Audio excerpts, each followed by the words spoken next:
This is your place for all things Grand Rapids Griffins and all things Toledo Walleye. This is the Hockeytown West podcast with your host, Brandon Cook, Nick Harrington, and Travis Foch.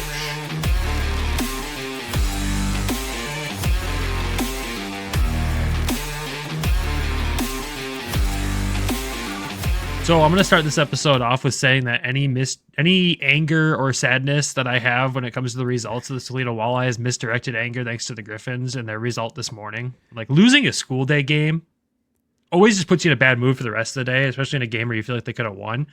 So if I sound grumpy, it's misdirected anger, and it's not towards the Walleye. It's the Griffins giving me a brain aneurysm at this point. I still think the last people that you should talk to about losing Kids Day games are Toledo Walleye fans. I understand that, but at the same time, you put up 30-something shots, whatever it was, 35, 37, and you lose 5-2. I know we're going to talk about that next week in our Griffins episode, but dang it, come on. Yeah, it happens. Too much to this team right now. But anyways, welcome to the Hockeytown West podcast, your source for everything Grand Rapids Griffins and Toledo Walleye hockey. I'm one of your hosts, Brandon. And I'm Travis. And we are back with another Toledo Walleye update. As always, the second episode of the week is always fully dedicated to the Toledo Walleye and everything happening down in T-Town there. But before we jump into the episode, Travis, man, how you doing today? I'm pretty good. Fresh off of a weekend of madness with going to the Stadium Series, which we talked about already, so we won't jump into that. But just getting like a weekend of craziness, like going down there was so much fun. And now kind of getting back into like preparing for the stretch run for the Walleye. We got 3 games this week and a rare Wednesday game, which we'll get into. And then just, you know, it was nice today. It was in the 50s. So the weather down here has actually been pretty nice. So it's been nice to be outside again.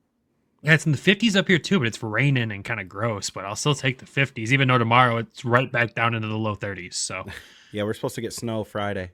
It rained today.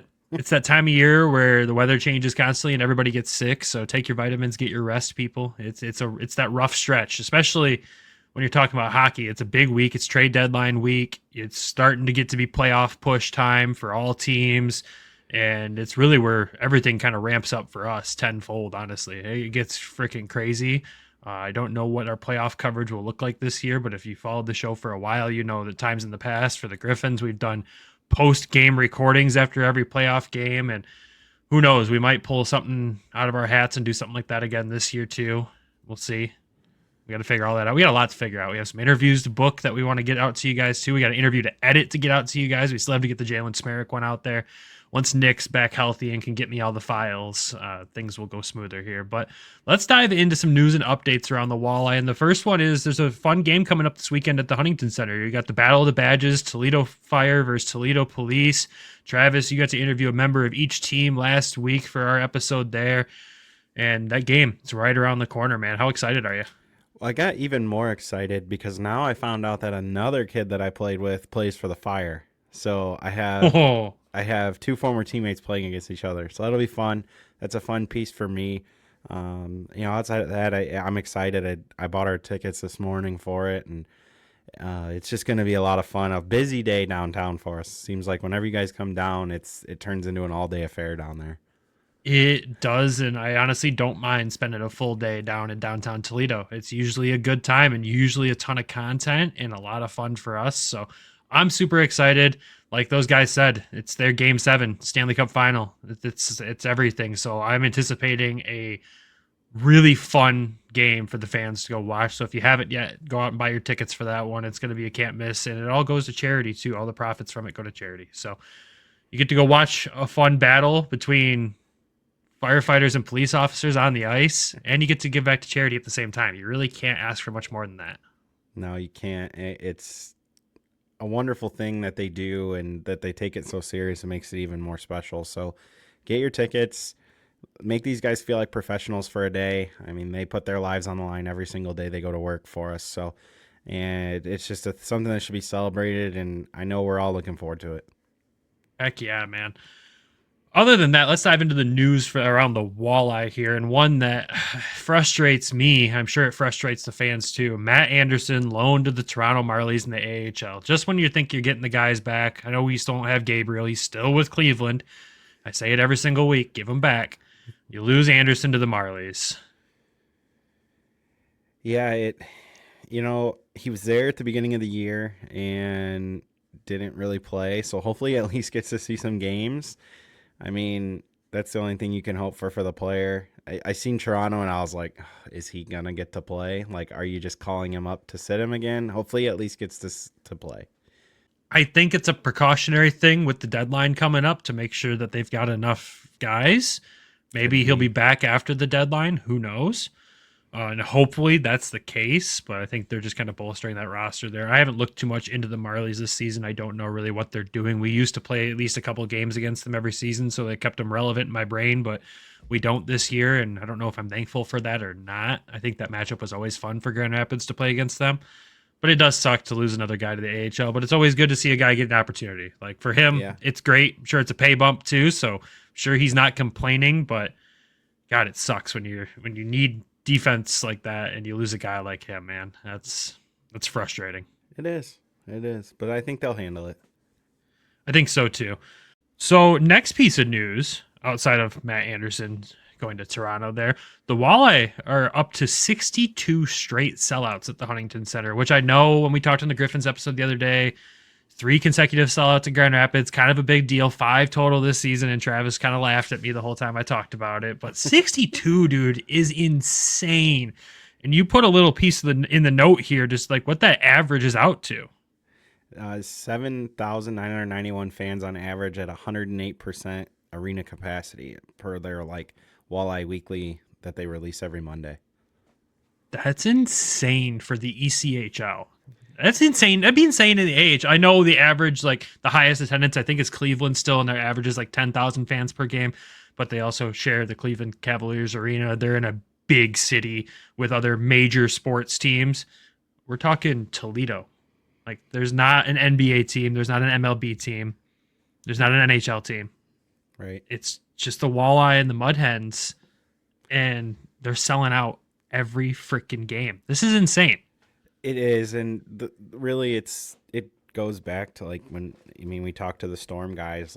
It's a hockey city, it's a hockey market. You look at, we get a representative from this region every year for the state high school tournament that had over 1,000 people at that game to clinch to go down to Columbus last weekend, and just to tie it back to the Walleye, 62 straight sellouts. It's crazy. You look, they're not even first in the league in average attendance, but you look at sellouts, nobody's touching that right now. So on a consistent basis, it's just unbelievable. It's a credit to the fans. I know that the next piece of notes we were going to talk about is playoff tickets. They're on sale now. And I went to click on a link for game 1 of the playoffs. It's limited already. I know they block the sides off for season ticket holders, but the ends are almost sold out already. So it's holy crap. It just, we don't even know what date that's going to be, and it's almost sold out. Yeah. And they have the brackets of when the series starts and ends, but you don't know exact days or anything like that. And it's unbelievable, this market, and how I truthfully think that it's too small, the Huntington Center. They should have did maybe 10,000, capped it at that, because then you could at least go to those big numbers. You may not hit it every night, but the demand is so incredibly high that I think they could do it. It's incredible, man. Like you said, Toledo, it's a hockey town. And we've said it before, we'll say it again, and people might not believe us until they go down there and experience it. And luckily, we've had listeners of the show go there for their first time and come back and tell us, you're right, it's insane. The game atmosphere is second to none. It's NHL quality atmosphere and experience at a fraction of the price. So there's no wonder why they sell it out every night. It makes sense to me after experiencing it. And if you haven't yet, please go to a game. It is a blast. It is worth the drive. I've made that drive too many times to count now, not just for podcast work, just to even go to the games. And it's so worth it. There's really nothing else like it. I leave there feeling like I left an NHL game every single time. I have more fun at the Huntington Center than I do at the LCA. And that says something right there. LCA is an incredible facility. Watching the Red Wings is always a fun experience. It is more fun to go to a walleye game, and the drinks are significantly cheaper. So there's that too. I think the biggest thing is it's like you compare it to the LCA, and people like that listen to this probably think that we're insane, but for sure. Like until you experience it firsthand, like it competes, like it just does. Like some of my greatest hockey memories are at the Huntington Center, like that. It's just unmatchable. Like I've said it countless times that when they went to the finals, you have a $20 face value ticket on StubHub for multiple $100s. Like it's nuts. Like it's the hardest ticket to get in town, and they cherish that. The one story I always tell people, and it's always going to be my favorite memory outside of going there for the first time because my mind was just blown. But it was the playoff series against Wheeling, the one game I got to come down for. And when you have the fans at home heckling the backup goaltender on the bench for the other team, getting him fired up, you know you're in a hockey town. We can't get a goalie you suck chant going through a quarter of the arena here in Grand Rapids. In Toledo, they know the lingo. They understand the game. They're passionate about the game. When it comes to officiating, you will leave that alone. But anyway, every fan base though. That doesn't matter where you go. It's just an incredible experience. So if you haven't yet, please take our advice on this and just go to a game, especially if you're a Griffins fan. It's not that far of a drive. If you're going to Van Andel, the team's in a rut right now. Head down to Toledo, watch some high-flying action because these guys are just fun. And again, you're watching two potential goalies of the future when you're talking about the Grand Rapids Griffins with the Toledo Walleye right now. So go. But again, credit to you fans that make this streak what it is. Like without you guys, it's nothing. And it continues to blow my mind every time I see that number updated to another number every single week. It just keeps going and going and going. So I'm impressed. I love it. It's fun, man. But moving on from that, let's dive into these games. We only have 2 games to talk about, which is really rare when we're doing a Toledo episode. Usually it's 3, 4, I swear sometimes 5 if we end up missing a week, But we've only got 2 to talk about this week. So honestly, relatively, this will probably be a shorter episode for you folks, which I know that kind of sucks if you actually enjoy listening to us 2 talking heads talk. And if you do, thank you. So let's dive into these games, though. First one on the road back on February 28th here in Cincinnati against the Cyclones, and does not go the Walleye's way in this one. They dropped this one 5-3, unfortunately, which I was kind of surprised with, but we know they're kind of in a little bit of a rut right now, and Cincinnati has really started to kind of figure things out, and it feels like Cincinnati plays a different game when they play the Walleye. Not that I watch a ton of their games, but it feels like, you might have to correct me if I'm wrong, that they bring their game to a different level when they're playing Toledo. I think everybody does. Yeah, that's fair. That's fair. Thank you for making that point.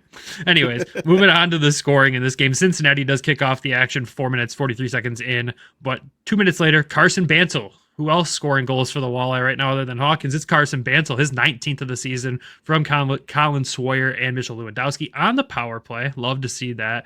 Go to the second period, tied 1-1. Mitchell Lewandowski gets his 17th of the season from Schmerich and McCallion. Cincinnati. That was gross. Yeah, we'll talk about it here in just a minute. You go into the third period with a lead, which is great, but Cincinnati comes out flying in this one. A goal 3 minutes into that period, 4 minutes into that period, then 8 minutes into that period. Carson Bantle at least responds, his second of the night, 20th of the season from Lewandowski and Cruz on the power play, but Cincinnati responds with another power play goal and an empty netter to seal the deal in this one. So, I mean, kind of a 4-3 game with an empty netter, right? So it looks maybe worse on paper than what it actually was. Carson Bantle, though, 2-goal game for him and just continues to score, which I think with the loss of Tyler Spezia, you kind of wonder where the scoring is going to come from. And it's just great to see Bantle, I think, not just continuing his pace, but upping his production. Yeah, the downfall is just how bad of a third period it was. I mean, that's probably the biggest thing that sticks out other than Bantle. Like you said, I mean, 2 goals basically identical. Like the Bantle goal and the Lewandowski goal, his second goal and Louis' goal were like the same play almost. But the first goal is the one I want to talk about. Like, oh yeah, like driving to the net, he stopped in enough time to where he didn't run the goaltender over, and he still just plowed it in the net. So like, it just shows you the size that he has, the speed, the skill, and his confidence is just through the roof. He plays so confident right now, and I think that's the biggest thing that stands out. It seems like every night he's scoring goals. It kind of reminds me of how Sawchuk scored at a crazy level last year when he came down here. His skill set and how he's able to use his size it's kind of the perfect recipe for success in any league, but it's really a recipe for success in this league. Oh, 100%. And it'll be interesting as the year goes on into the playoffs to see how he performs in the big games, because like with how he's played this year, he deserves a look in GR next year. 100%. Like, I think they might have found a really good piece for the Griffins for next year, potentially.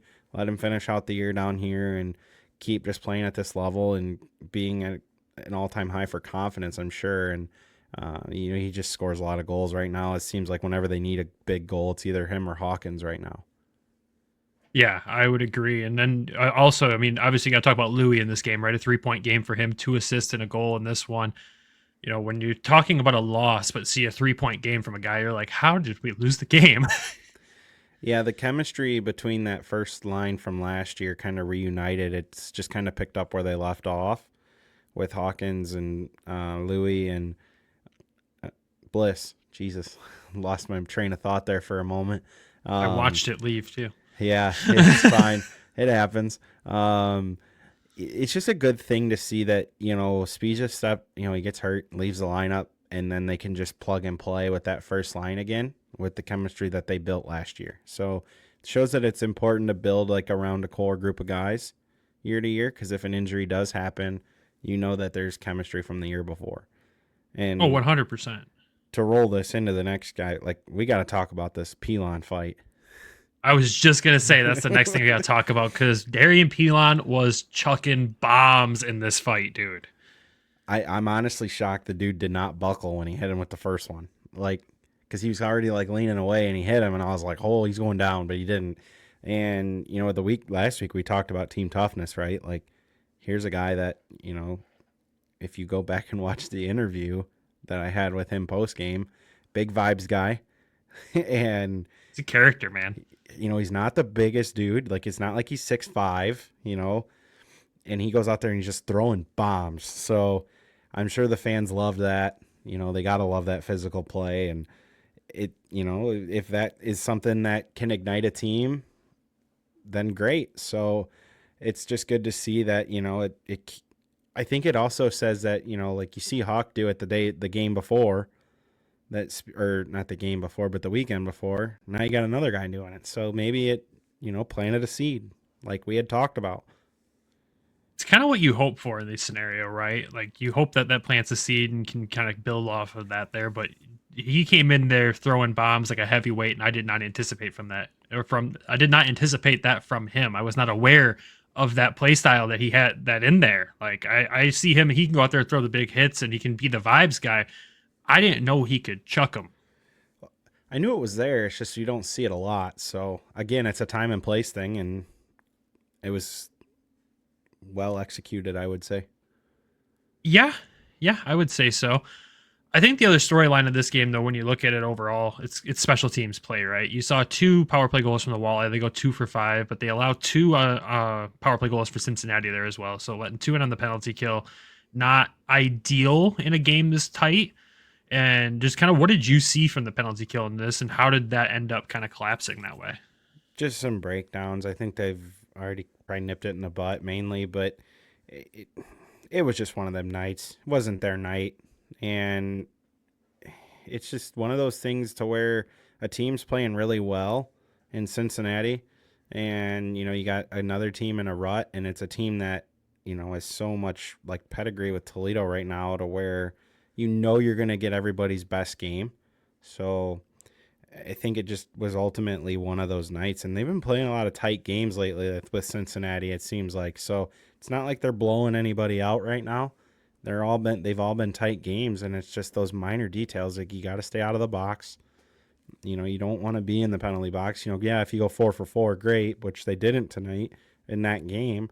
And it just shows if you can just stay out of the box and play discipline, that's better off for you. So I think that's probably the biggest takeaway is just got to find a little more discipline, maybe stay out of the box a little bit more, and they'll be in good shape.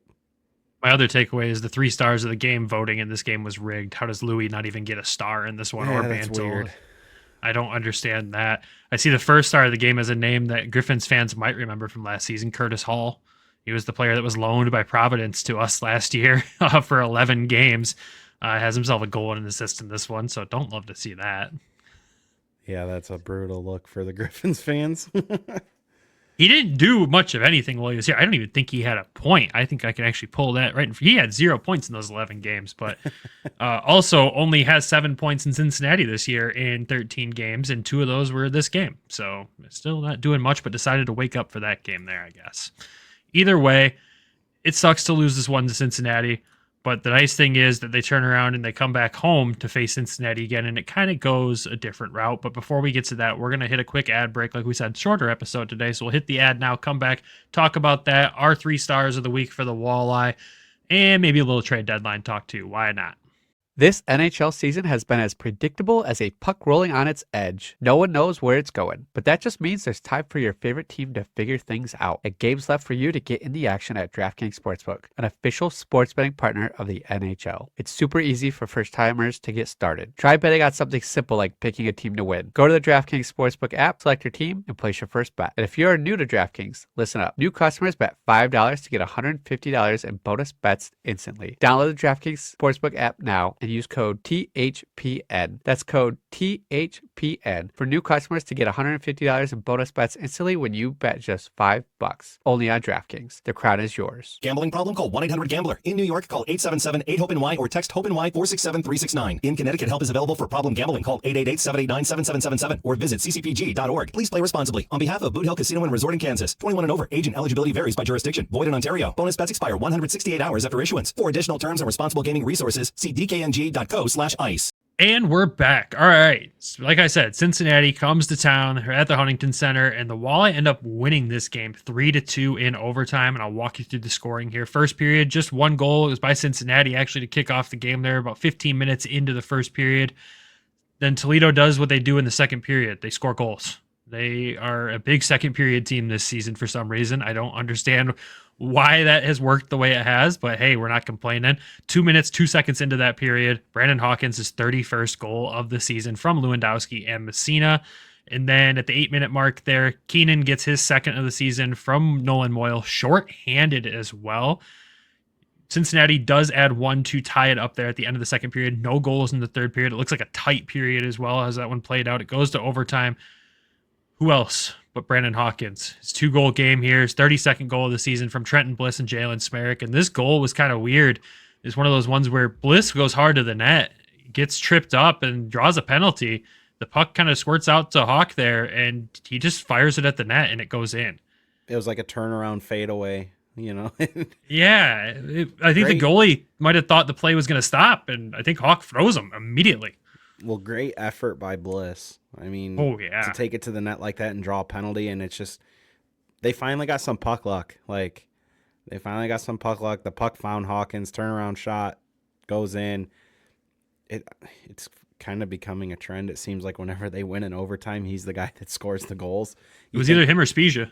You think back to last year in the playoffs, he had a couple OT winners at home, and now this one, and it's just a good win, right? You come back off of a loss, back-to-back with travel, coming home, and it's just a good thing for the team, like, to get a win. Like, and, you know, they've kind of been like this lately. A lot of just, like, nothing too high, nothing too low lately. And I think to just kind of, they're just, like, riding the wave, I feel like, right now, and still trying to find that full 60 minutes. The biggest thing for me is Keenan's got a couple goals lately. I think that's a key piece. If they can get him continuously going, it's weird to hear that it was only his 2nd goal of the season. I mean, he's missed so much time this year. Yeah. So really, if they can kind of, like I said, get him going offensively a little bit, that'll help. You look back to kind of the first line that we've talked about, rekindled their chemistry, and you go from there. You get the second line. Like they said, they've had Keenan playing there. That line's produced decently this year. So it's just finding that right element, and if they can figure out that full 60 minutes, I don't know what it is about playing at home, but they've seemingly gone to overtime every game at home, it seems, lately. It does seem like that lately. Like if you're going to the Huntington Center, you're getting bonus hockey at this point. Like I don't know why it's like that. You think the home ice advantage these guys have with the fans is unreal. So I don't understand why these games are going to overtime. I don't understand why teams are clawing back into games like this. It's kind of frustrating, but at the same time, I guess you do learn a lot as you go through these. The last 3 games at home have gone to overtime, and 4 of 5 have gone to overtime at home. Just looking at it right now, going through. Weird. It's really That's so weird. You know, and we joke about it downstairs too. Like, I'll go down there to kind of get ready, and it's like, oh, hey, guess what? More overtime. Yeah, Travis is getting used to watching overtime on a tiny monitor at this point in Huntington Center. It's great. Sorry, buddy. No, it's just the reality of the situation. Like, I'm hoping this is not a trend in the postseason. Let's please God no, because those overtimes can get long. And I get up at 5 a.m. in the summer, so yeah, you're talking about some quick turnarounds. Travis will not be doing post-game episodes after Walleye games, is what he's just telling us there. But yeah, man, it is good to see Keenan get another goal there. It's also good to see Moyle on the score sheet again, too. It's kind of someone who, when he kind of came in red hot and then kind of cooled off a little bit. I think he's just playing that shutdown role so well that, like, if they can get him back going consistently, putting up points, stuff like that, it'll be a huge plus. I really like his game, though. He's a gamer. He's tough to play against. Plays that like shutdown role, that third line, and Bannell's been on that line. So you put Bannell with Moyle, it's like 2 bigger bodies on the roster together, and he's a good player. I just think like it's got to be like tough, right? You come in and it's just go, and then you might cool off a little bit, but nothing to worry about, I don't think. Well, I mean, when you say you're playing a shutdown role on a team that, let's be real, like the defense is a little depleted, so you kind of have to have a shutdown line that can go out there and do that. You're going to lack scoring from that line when they're playing that shutdown role. But if he can still, like, if you could toss him out there when you need him to activate and go, then you're good to go. There's nothing wrong with that. So he's still on the power play too. At the last game I was at, I don't know if that's changed or not. So I'm not concerned about point production with him. I think he's provided everything that they've needed. And I don't think with what they lost in that role that they've lost much at all. I think they've gained. Yeah, and then, you know, obviously in this game too, Hawk, 2 goals. My only question to him is why wasn't it 3? Moving on from him. Just kidding. I'm going to get chirped for that one this weekend. Anyways. Yeah, you're going to be in hot water. I like to poke at him a little bit. He shot a puck at me in practice, all right? I'm okay giving him a chirp here or there. You got Chris McSorleyed by Hawkins. It wasn't that hard, at least. Thank God. Like we talked about in the previous game, though, you know, we were asked to make the penalty kill, and then you come into this game and the penalty kill goes 3 for 3. Sure, the power play goes 0 for 3, but the penalty kill does its job in this one. Quick turnaround against the same team, and it looked like they figured things out. Well, it's just video, right? Like I said, they nip it in the butt, and you just look at trying to improve day by day. So clearly they made an adjustment somewhere, and that worked out for them. So huge credit to them for turning it around that quick. Yeah, I would agree with that. And then last piece on just these games, you know, you talk about goaltending. Gylander played the first game. Bedsy played the second game here. Which overall thoughts on their performance through this kind of up and down stretch the Walleye are going through? I think they're keeping them in the games. They just got to get them some goal support. Like, I know how that goes. Yeah, if they could score one more goal a game, I think they'd be in really good shape. And I know how that goes too up here. Yeah, I know. It's just I still think they're doing great. You look at the team as a whole, it's just one of those things to where you kind of have to just deal with it in ebbs and flows, right? Like, guys are going to have maybe tough nights here or there, great nights here or there, great stretches. I really like what Yanni's done. I think Yanni's been really good. I know you've kind of really had a lot of positive things, so I let you kind of take over on Yanni.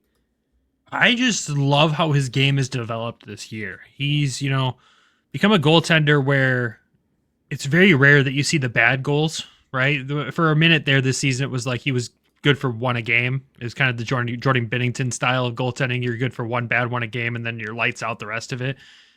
I feel like he's gone away from that over the last month and a half or so and really kind of dialed it in. And I don't see the bad goals. He doesn't get beat easily, but I just love his composure in net. And I can tell that he feels he's developing on the right trajectory here to probably get that opportunity in GR. I still think I'd love to see him get a game or two in GR this year. I know that's not how this goalie system works. Again, removing Husso in GR does open that opportunity barring any injury in Detroit. That not that we want to see injuries or anything like that, but if it does happen, at least I know that Yanni might get that call up, and I hope he would see a game during that. I hope it's not a call up just to sit and come back down. I hope they would treat it like they did with Gylander. Gylander got games here in Grand Rapids, and he looked good in most of those games. I just want to see what Bednar can do at the AHL level. And if he comes in and performs just like Carter did, this organization is going to have a tough choice to make next year if Kosa does make that full jump into the NHL next year, like everyone kind of assumes he's going to. So I do want to see Yanni get that opportunity because I feel like I'd really like to see him in GR. I like his game. I like his attitude, and I like his ability to bounce back. It's very Sebastian Kosa-esque where you have, that bad goal and you just lock things down, or you have that bad game and you come back the next game and you are locked in. So I want to see him get that shot. I just hope it's sooner than later because I know he's on, I think, the last year of his deal. I think so. I don't want to see him go anywhere. I want to see him stay. I want to see both of them stay. Obviously, we know Carter's locked up for another year. And you look at both of them, Bedsy's played in 32 games. He's won 20. He's got a .914 save percentage and a .231 goals against average. Carter's played in 24, and he's got a .905 save percentage with a 2.68 goals against average. So I think maybe you see the experience on some nights maybe a little bit more. I mean, let's not forget that Carter's a full-blown rookie this year in professional hockey, and he's had some brilliant nights. So I think back to the Kalamazoo games. Yes. He's been stole games. He stole games. Absolutely. And I think both goaltenders have been really good all year. You just got to it's going to be very interesting. I think they'll just keep doing the flip-flop. That seems to be the thing. I don't think that they'll go one way in the playoffs. I think that and their relationship's so great. You see it offhand, off the ice, on the ice, how much, they've grown to be great and good friends, and they have a great tandem here. So I think the biggest thing is just to keep doing what they're doing and giving them quality starts, which pretty well every night both goaltenders are giving them quality starts. Yeah, 100%. All you can ask from your goalie is give the boys a chance to win. They don't need to be shut out. They don't need to be lights out every night. Just give the team a chance to win. But these guys both have the ability to go out there and steal games too. And that's a trait in goaltending in the professional leagues that not every goalie has. So having that ability already, especially for Carter being so young, it's only positive signs for the organization there. And those numbers that you mentioned there that they've put up, those are impressive numbers, especially in the ECHL, because the ECHL can be a very high scoring league. So and a lot of high danger chances. A lot of high danger chances. So to put up numbers like that, I'm beyond impressed with what they've done this year. Again, it's a lot of credit to Austin Kaiser, the goalie coach there, Ace, doing great work with them this year. And like you mentioned, the relationship between the two goalies, but the relationship between all three of them, they all just get along so well. They all work hard. They all push each other to be better. And the results show on the ice every single night. So I'm happy with both of them. I want to point out one thing with Yanni, how he's kind of come out of his shell with us. It's so much fun. Yeah. We're sitting on the bench. That's a nice hat. Oh yeah. Yeah. So, want one? Yeah. You gotta maybe come on the show, Yanni. So maybe a little teaser. Yeah. Right. Oh. Anyways, 3 stars of the week for the Toledo Walleye. Who you got? So this is how I put it up. I got Lewandowski at 1 with 4 points, and I got Hawkins and Banel tied. They each scored twice. I feel like they both deserved some credit. Yeah. And then there's Smerrick. I thought he had a pretty decent weekend too with 2 assists. So it seems like those were kind of the guys for me that stuck out. I know that's 4 people, but I'm giving the guys that both scored 2 goals in the weekend a tie. That's fair. I will allow that this week. Next week, I expect a true 3 stars. No, I'm just kidding. No, that's exactly who I would have down going through these stats too from this past week. Obviously, I wasn't able to watch every game, but again, seeing Louis do what he's doing is fantastic. And it's really just that reassurance that without a guy like Tyler Spezia. This team can still go out there and produce. I know that's such a big piece to lose, but it's really good to see other guys step up, and he stepped up in a big way over these past 2 games. Absolutely has. And like we've said, it's a game of depth. They need to figure the depth out in some areas, maybe just with getting guys going. But I think in time it'll happen. I 100% agree. So quick standings update. Obviously, the Toledo Walleye still sitting atop of the Central Division at 76 points with Iowa behind him at 70 points. That race is getting closer than I would like it to be. But, you know, it's a Central Division in pro hockey. They tend to get really tight, at least between the ECHL and the AHL. Behind Iowa, you got Fort Wayne at 69 points. Nice. You got Bloomington behind them at 51. Cincinnati tied with them at 51. Also, Indy tied with them at 51. And, oh, hey, Kalamazoo at 50. What the heck just happened to the bottom part of the division here? It's a race for 4. It's really it's it's kind of like a race for first and a race for fourth. And wherever you fall in the middle is where you fall in the middle. So I think, you got 3 teams that are pretty safe. I would say they're safe. Yeah. And then you have 4 teams fighting for 1 spot, and they're all within a point of each other. So and think of where it was like 2 months ago where you're like, wow, Cincinnati bottom of the barrel there. First of all, credit to them for turning things around. 5-3, 2-0 in their last 10. Indy struggling in their last 10. 3-5, 1-1. Kalamazoo 6-2, 2-0. And then who was that there? Bloomington, they're just doing weird things. 3-6, 1-0 there, but credit to them for being in the fight. And I seen a stat the other day that Indy's goaltender has like 9 shutouts this year. Okay. What? So it's like you're struggling and going through that, and now you have a guy that's just carrying you wins. So like they're in that situation. Cincinnati's hot. Kalamazoo's just bumming around and staying in this fight somehow. And then Bloomington. That's what they do.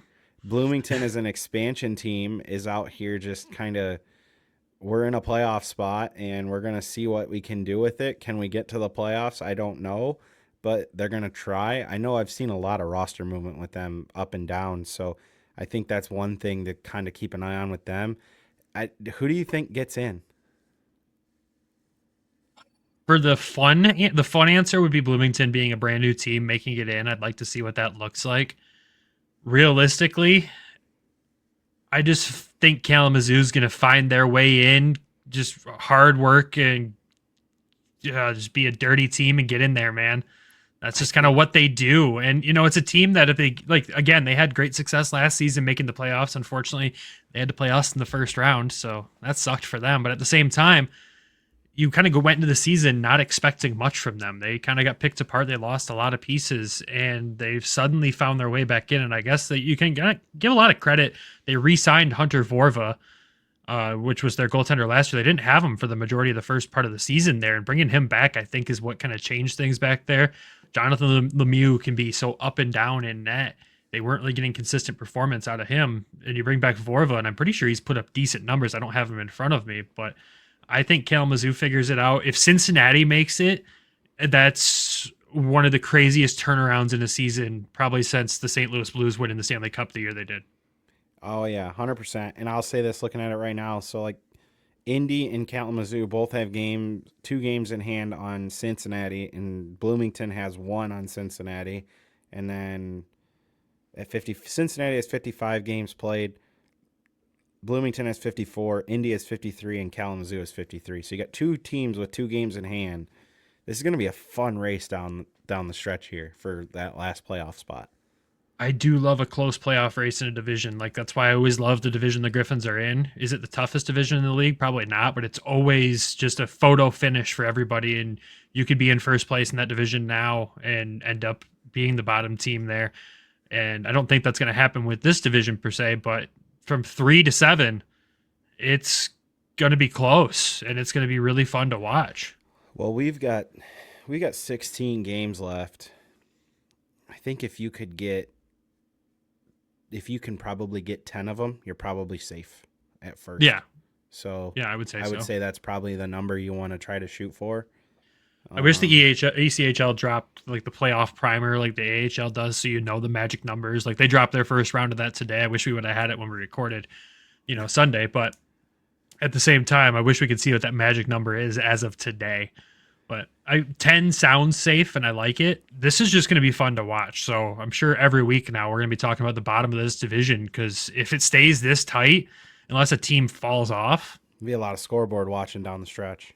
a lot of scoreboard watching, and it's fun. That's good for the league overall, right? You like these close battles like this, especially in this division. These markets, let's say, they're not the biggest in this league when you're talking the cities that are included here, like especially Bloomington being a brand new team. What they probably average maybe 1,200, 1,300 fans some games. So when you can get exposure like this in the league with a close battle like this, that's always good. I don't really want Cincy. I'm just going to say that now. I don't really want anything. I don't either. I don't want Cincinnati. Any of the other three I'll happily take. I don't want Cincinnati. I feel like we've played them so many times in the last few years, especially in the playoffs. Like, I just don't. I'm done with Cincinnati. Bloomington or Indy would be fun. I think that's just different. Yeah, that would be we fun. played Indy, what? We didn't play them a lot this year. That was one of the divisions. I meant in the playoffs. Like, when's the last time we played them in the playoffs? A couple years ago, they played them in the playoffs. Say.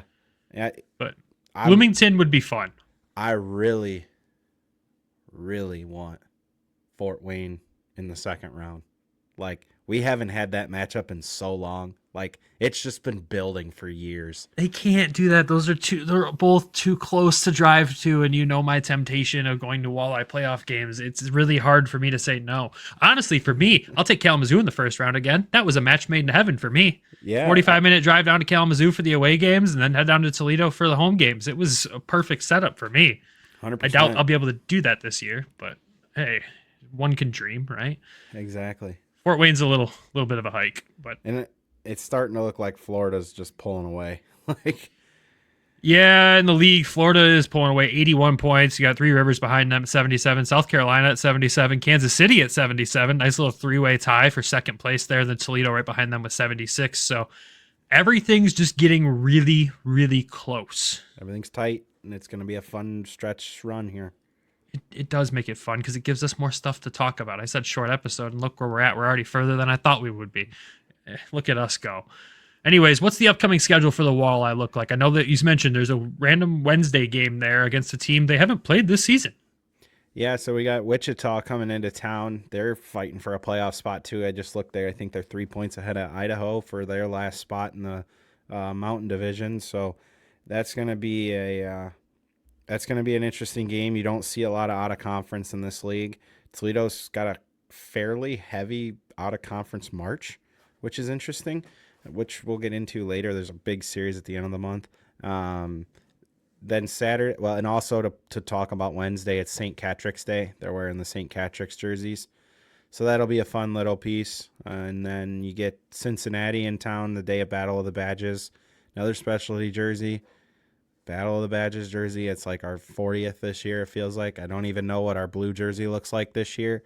It's behind you. I don't think I've seen it on the ice once. And I don't know if we will. Yeah, I don't think we're going to. And then they close out the weekend with Atlanta. So that'll be a fun game for Ace.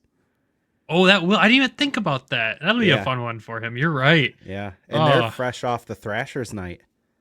Oh, I love that they do that still. I don't know if you've seen the one they went with this year. It was the white one with the stripe and the little triangles in it. So it's one of my favorites that they have. Yeah, that branding's so great. I'm glad that the Gladiators dip into that. Oh yeah, I'm so happy they do. If that jersey, like that design, was never just seen again on the ice, it'd be a travesty.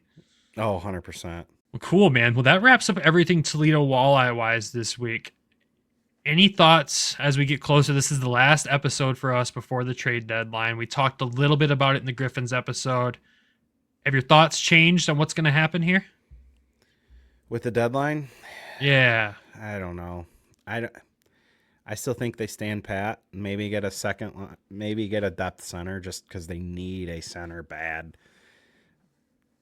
Can they make that move and get an elite shot for Grand Rapids at the same time? They did last year with Shimmick. That was just a good defenseman. We need a shot. They need an elite goal scoring shot that can come in there. We have a million setup guys. We have guys that can dish the puck all day long. We need someone that can rip it home accurately every time and not into the goalie's chest. So that's kind of my hopes.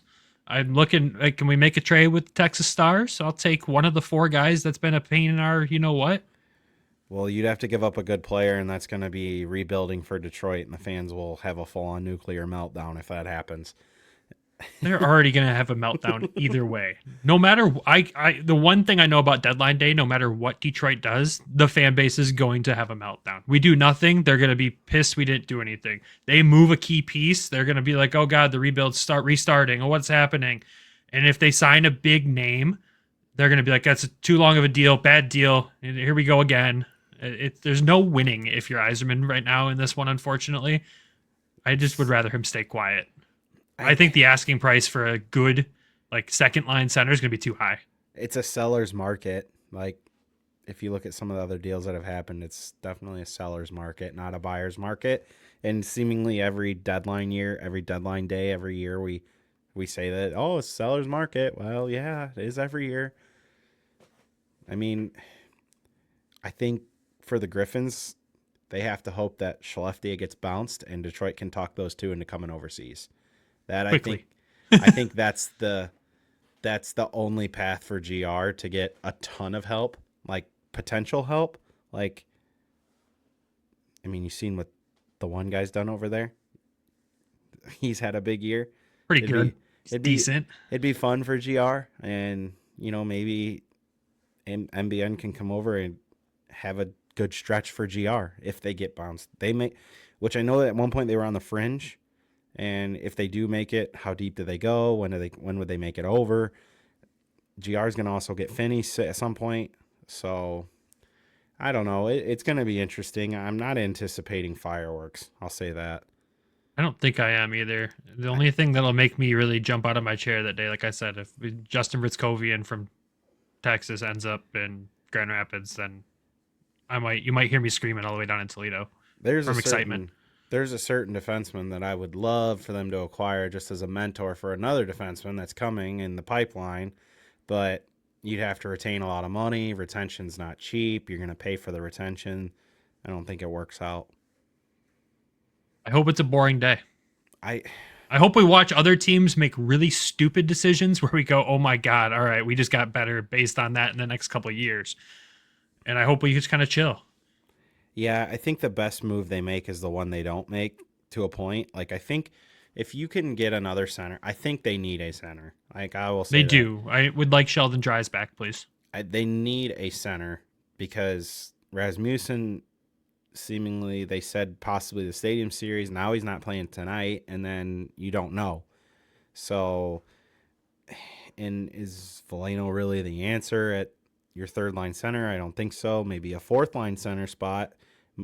Confer's played pretty well in the second line right now. I think he's kind of upped his game. So if they could find a replacement for him on the third line center, that's kind of where I would go, and that's kind of it. I will throw a name out there that would be interesting. I know there's some term there, and I haven't heard. I don't think he'd waive to come here, but like Ryan O'Reilly. Like, I've heard that name get tossed around now twice this week. You're the third time, actually. Like, I don't hate that move. Especially in the playoffs if they make it. That's another big. I'm thinking of voice, another guy for like Casper to learn from. Like, I don't know. That's just like the off the board pick for me. Like, I wouldn't be mad as long as it doesn't cost a lot. And I don't think he's got a lot of term left on that deal. I think he might have a year. So timeline-wise, it kind of checks out. So I don't know. Like you said, I think it'll be quiet. I think Yzerman's not going to want to pay the prices. And I don't blame him. He'll wait for free agency. I still don't think, like, I know they want to make the playoffs, but it's not the end of the road for him if they don't. And anybody that thinks that's crazy. 100%. If you think Yzerman's done if they don't make it this year, you're absolutely insane. But at the same time, he'll be done when he wants to be done. Exactly. There's the selfish part of me that's like, oh, they don't make it. Grand Rapids will at least get some of their guys back. Yay. Yeah. Not that it's a lot. There's only Probably 2. 3 guys up there, I think, right now. Dries, Elmer, and Lagesson. I don't. You think can't you're gonna count get Elmer Casper. back. I don't think you're getting Elmer back. I could see the argument for not, but I could also see the argument for him coming back. For development's sake, if he could get some more games, it wouldn't hurt him. But I don't. Yeah, 100%. I don't know. That's a big body you'd like to have in the playoffs, too. 100%. So it's going to be interesting. But again, I don't think there won't be fireworks. It's going to be a pretty chill day for us on this side of things. There was only one trade where we had to actually make a post about last year, and it was the Shimmick deal with Costin getting traded. So I'm assuming it's going to be something similar to that if they make a deal. Like you said, a third line center. Nothing crazy. Anything to bolster Grand Rapids, though. As long as it doesn't cost a lot, you've got my vote. Anyways, I think that's all we have for this one. So that is all we have for this week, though. Thank you, everyone, for tuning into another episode of the Hockeytown West podcast. Obviously, like we said at the beginning, the second episode of the week is always devoted to the Toledo Walleye, and the first one's always devoted to the Grand Rapids Griffins. So the first episode next week, probably on Monday, will be our next Griffins update from this road trip to Manitoba and their game that's coming up this weekend against Chicago. That's a big game. God. All right. No, I'm not going to panic at the end of the episode. We're good. We're good. I'm not Nick. I'm not going to panic. Anyways, but thank you guys for tuning in. As always, thank you to the sponsors, DraftKings and Everything Hockey Clothing Company. Make sure you head over to everythinghockey.com. Use code WEST. Save a few bucks off your order and also support the show. And of course, the show would not be possible without our Patreon subscribers. Head over to patreon.com/Hockeytown West podcast. Check out the tiers we have over there and join the lovely folks that have already joined. And those are Claire Boughton, John in Florida, Elaine, Griffin, Randy, Derek, Lori, Alan, and Michael. Thank you guys so much for joining. And like I said, patreon.com/Hockeytown West podcast. Check out the tiers. The tiers range from $1 to $5. We keep it cheap and affordable because everything's expensive nowadays. But if you want to support the show, that is the best way to possibly do it. And again, thank you to all those that have already headed over there and joined us. With that, everybody have a fantastic week. And as always, go Griffins, go Walleye. And we'll talk again soon. Thank you for tuning in to the Hockeytown West podcast. Be sure to check us out on Twitter at HockeytownWPod and your host, Nick at GR Hockey Guy and Brandon at BrandonGR Hockey.